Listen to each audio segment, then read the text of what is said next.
तो कैसे हो मेरे भाई बंधु। आई होप आप सब बढ़िया होंगे और अपनी स्टडीज प्रॉपर तरीके से कर रहे होंगे। तो आज हमारा नया लेक्चर है क्लास 10th का चैप्टर का।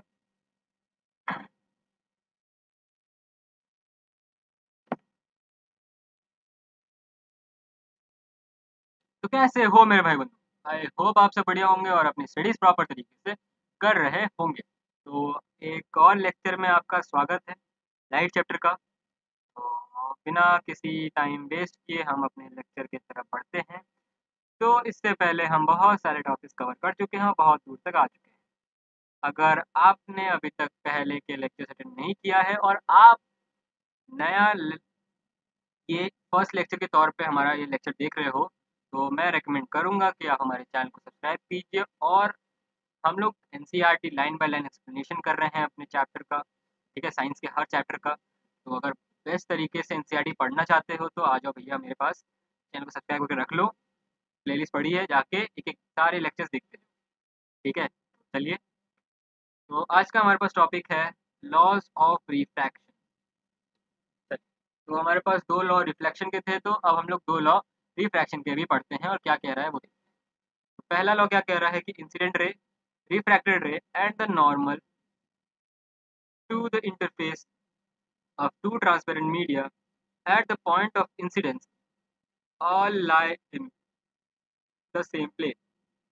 तो यहाँ बोला जा रहा है कि आपका इंसिडेंट रे और द रिफ्रैक्टेड रे और जो नॉर्मल है और जो भी इंटरफेस है ऑफ टू मीडिया, ये चार चीज आपका सेम प्लेन में लाई कर रही है। चारों चीज आपका क्या कर रही है, सेम प्लेन में लाई कर रही है, ठीक है। अब क्या है, the ratio of sine of angle incidence to the sine angle of refraction is a constant for the light of a given color and for the given pair of media. This law is also known as Snell's law of refraction. This is true for the angle 0 degree between 90 degree. If I is the angle of incident and R is the angle of refraction.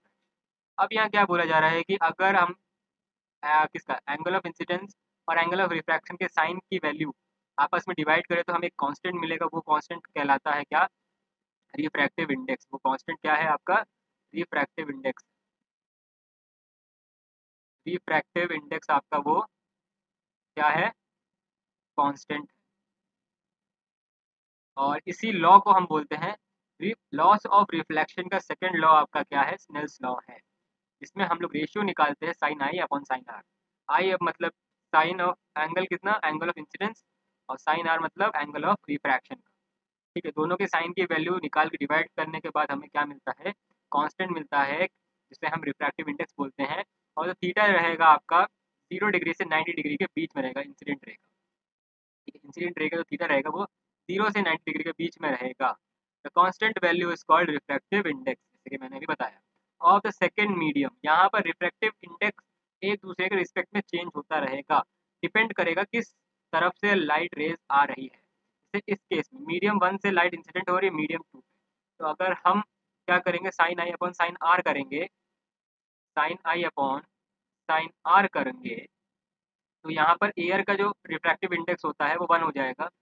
तो यहाँ पे मैं Snell's law एक अच्छे तरीके से लिख देता हूँ ताकि आपको यहाँ पे कंफ्यूजन ना हो। तो स्नेल्स लॉ को हम ऐसे लिखते हैं, देखिए, N one sine R sine I is equal to N two sine R. अब यहाँ पे एन वन किस लिए डिफाइंड हो रहा है, एन वन वो आपका मीडियम होगा जिसमें आपका इंसिडेंट रे आ रही है, ठीक है। क्या बोला मैंने, N one medium of incident ray, N one क्या हो जाएगा, मीडियम ऑफ इंसिडेंट रे। जिस मीडियम से आपका रे इंसिडेंट होगा वही आपका मीडियम क्या कहलाएगा, पहला मीडियम कहलाएगा incident ray, medium of incident रे। और एन टू क्या हो जाएगा, medium of refracted, medium of refracted, medium of refracted, refracted refract, ठीक है। तो यहाँ पर आपके पास ये आ गया है फॉर्मूला, स्नेल्स लॉ इसे कहते हैं, N one sine I equal to N two sine R, यहाँ पे अगर मैं साइन आई अपॉन साइन आर कर दूंगा तो ये हो जाएगा N2/N1। यहाँ पे मैं लिख दे रहा हूँ sine I upon sine R is equal to N2/N1। तो इसका मतलब N21 लिख सकता हूँ मैं इसको, क्योंकि हम लोग 2 का रिफ्रैक्टिव इंडेक्स निकाल रहे हैं विद रिस्पेक्ट टू 1। ठीक है, 1 के रिस्पेक्ट में हम लोग 2 का रिफ्रैक्टिव इंडेक्स निकाल रहे हैं, तो हम इसका रेशियो ऐसे करेंगे।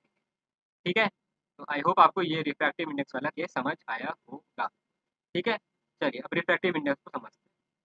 You have already studied that the ray of a light travels obliquely from the one transparent medium to another transparent medium with change its direction in the second medium. The extent of the change in the direction that takes place in a given pair of media may be expressed in terms of refractive index। जैसे कि मैंने अभी बताया कि मैं पहले ही बता चुका हूँ पिछले लेक्चर के अंदर कि जब भी आपका क्या दो मीडियम चेंज हो रहा है तो वहाँ पे लाइट की स्पीड कम होना और लाइट का बेंडिंग होना किस पे डिपेंड कर रहा है, आपका रिफ्रैक्टिव इंडेक्स पे डिपेंड कर रहा है। ठीक है, डायरेक्शन उसका चेंज होना लाइट का, ठीक है, तो वो किस पे डिपेंड कर रहा है, आपका रिफ्रैक्टिव इंडेक्स से डिपेंड कर रहा है, और रिफ्रैक्टिव इंडेक्स हम उसको एक्सप्रेस करते हैं। ठीक है, refractive index can be linked an important physical quantity. ये एक फिजिकल क्वांटिटी के रूप में हम लोग इसको लिंक कर सकते हैं the relative speed of propagation of a light in the different medium. तो यहाँ पे डिफरेंट मीडियम के लिए डिफरेंट रिफ्रैक्टिव इंडेक्स होगा, तो इसी हिसाब से डिफरेंट रिलेटिव स्पीड होगी किसकी, लाइट की, हर एक मीडियम के अंदर। ठीक है, in terms of the turns out that the light propagates with different speed in different medium. यहाँ पर क्या हो जाएगा, जिसके कारण यहाँ पे डिफरेंट स्पीड रहेगी डिफरेंट मीडियम के अंदर लाइट की।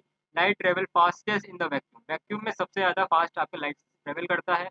यहाँ पे पावर 8 मैं यहाँ से लिख दे रहा हूँ ढंग से। लाइट की स्पीड क्या है आपकी, 3 × 10⁸ मीटर पर सेकेंड।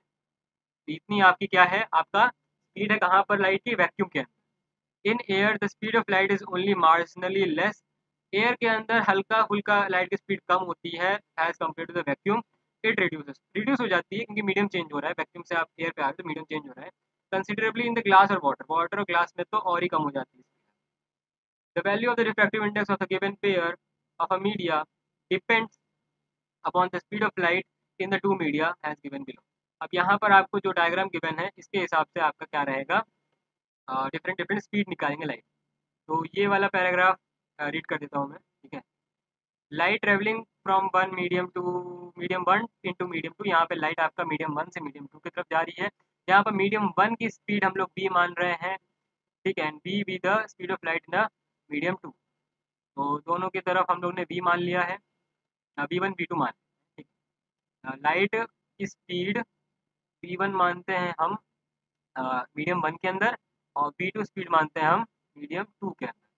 ठीक है, तो यहाँ पे दोनों जगह दोनों अलग अलग स्पीड हमें मिल रहा है, और दोनों स्पीड का अगर हम रेशियो निकालेंगे तो यहाँ पर दोनों के मीडियम के रिफ्रैक्टिव इंडेक्स के रेशियो के बराबर आएगा। क्या बोला मैंने, यहाँ पे देखो, अगर हम निकाल रहे हैं N21 मतलब refractive index of 2 with respect to 1, तो हमारे पास स्पीड हो जाएगा V1/V2।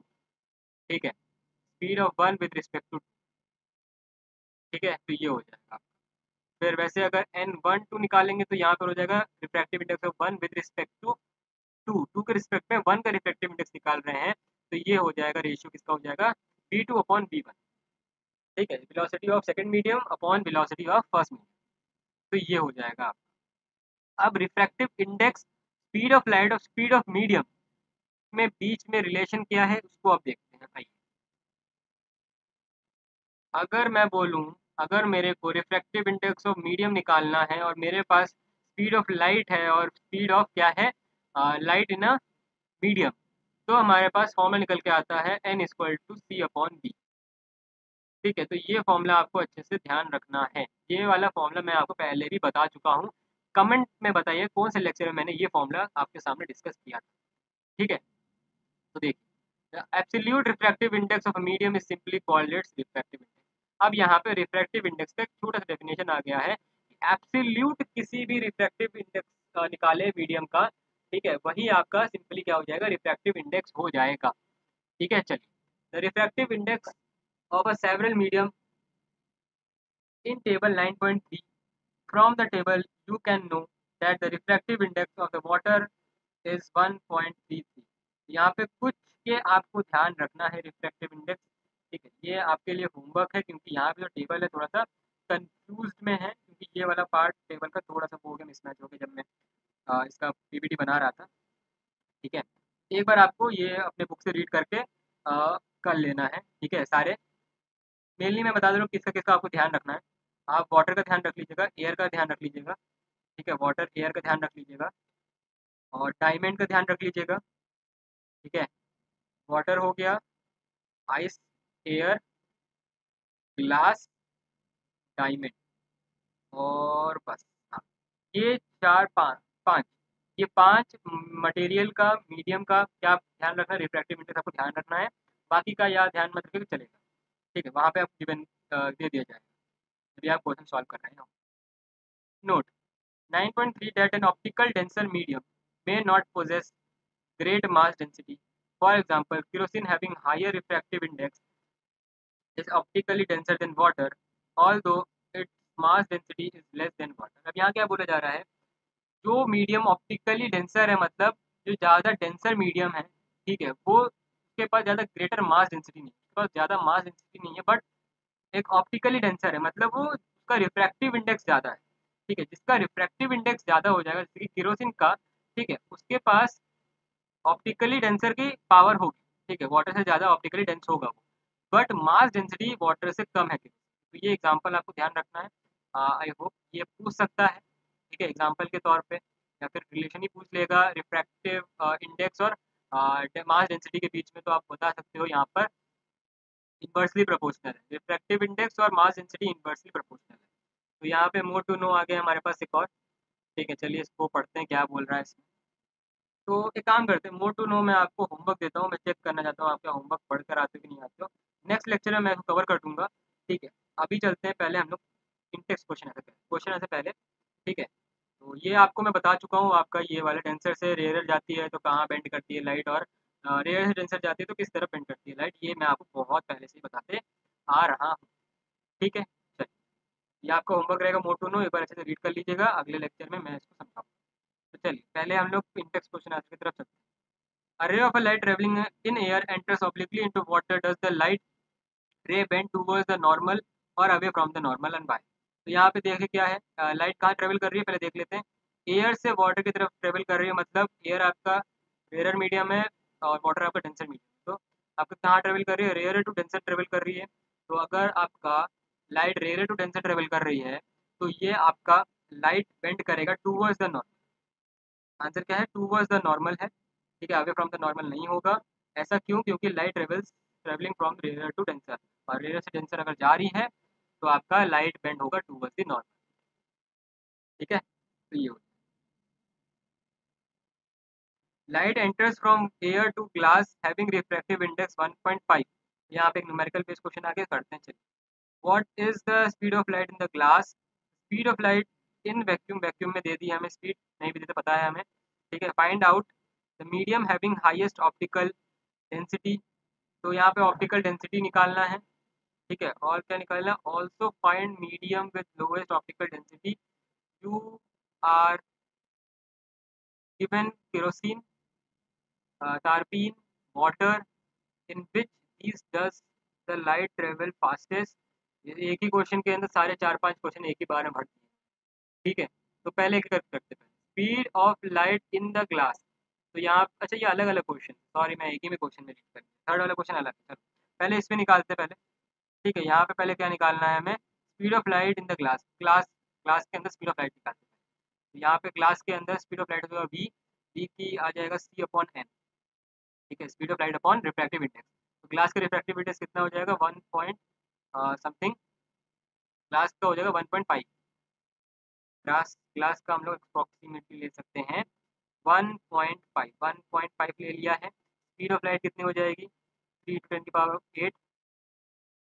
तो यहाँ पे एक डेसिमल हटाया 9 हो जाएगा, 15, 3 5 से 15 काटा, ये आ जाएगा 0.2, 0.2। ये हो जाएगा 2 × 10⁸। एक इधर जाएगा, एक डेसिमल प्लेस हटेगा, यहाँ से एक 10 हट जाएगा, 10⁸ मीटर पर सेकंड आ गया speed of light in the glass. तो एक पेज पहले एक्स्ट्रा मैं ले लेता हूँ आगे। ठीक है, नेक्स्ट वाला आगे समझते हैं। तो यहाँ पर आगे क्या बोल रहा है, द स्पीड ऑफ लाइट हमें निकालनी। ठीक है, find out medium having highest optical density. सबसे ज़्यादा ऑप्टिकल डेंसिटी किसकी है, यहाँ पर देखिए टेबल के अंदर देखना था 2.42। 2.42 किसका हो जाएगा, आपका डायमंड का। तो डायमंड का सबसे ज़्यादा ऑप्टिकली डेंसिटी होगा, यहाँ पे आंसर हो जाएगा डायमंड। आई होप आपको इंटेक्स क्वेश्चन आंसर जो मैं पढ़ा रहा हूँ वो समझ आ रहा है। अगर आ रहा है तो एक लाइक कर। ठीक है, चलिए अब यहाँ पे क्या बताना है, ऑप्टिकली डेंसिटी बताना है किसकी किसकी कितनी है, केरोसिन, टर्पलिन और वाटर। तो आप यहाँ पे देख के आंसर कर दीजिएगा, ये आपका एक छोटा सा होमवर्क रहेगा। आपको ये टेबल देखना है, टेबल पढ़कर आपको इसका आंसर देना है। ठीक है, अब यहाँ पे फोर्थ क्वेश्चन क्या है, the light travel fastest, use the information. ये भी आपका क्या है, होमवर्क में रहेगा। क्यों, क्योंकि ये भी आपको टेबल में देख के करना है। यहाँ पे टेबल में थोड़ी बिगड़ी हुई है, तो आप एक बार देख के कर लीजिएगा। नहीं आएगा आप कमेंट मेरे को बता दीजिएगा, तो मैं आपको ये वाला क्वेश्चन भी समझा दूँ। तो that's it for today's lecture. ठीक है, आई होप आपको पसंद आया होगा आज का लेक्चर। अगर पसंद आया है और ऐसे ही आपको चैप्टर्स चाहिए, ऐसे ही एक्सप्लेनेशन चाहिए, प्लीज़ एक बार कमेंट में येस या नो कर दीजिएगा, तो मैं समझ जाऊँगा कि आपको ये वाली सीरीज़ एनसीईआरटी सीरीज़ पसंद आ रही है। ठीक है, और आप अच्छे से देख रहे हो, इस लेक्चर को अच्छे से अटेंड कर रहे हो। तो मिलते हैं आपको नेक्स्ट वीडियो में, तब तक के लिए भाई लाइक शेयर सब्सक्राइब, बाय।